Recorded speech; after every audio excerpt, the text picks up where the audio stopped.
Fenif'ten, Hamidullah Fenif'ten tapar kaydıyor da seni.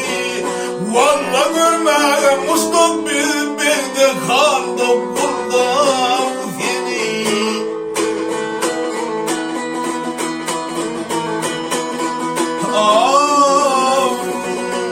Aşıklık gülü olur,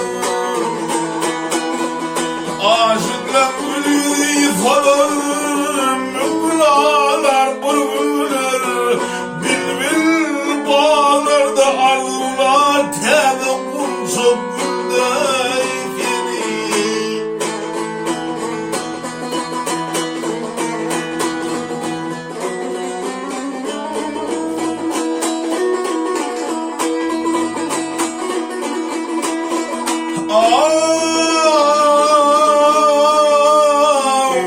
Hem olmadın kazların, yad edir men köveslerin, çağırıp medet isterim yakşı yaman haldan seni.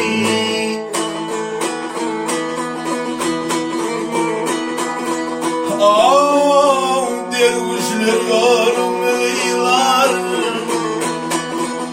gelenler yorumlar, dervişler sarını girler, tamam mağrib maşrik verler, başa sağda soldan seni.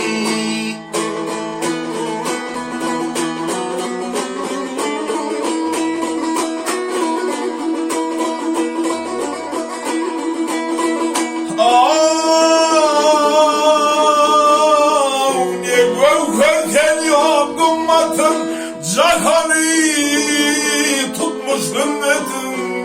Durman yadedir ammatım, dağdı düzdü çölde seni. Maltım uluydu iradım var,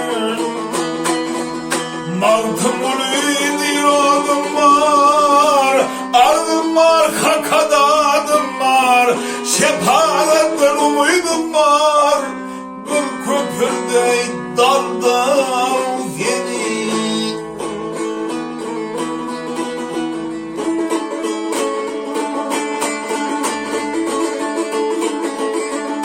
Yetirimden gamharım gelir,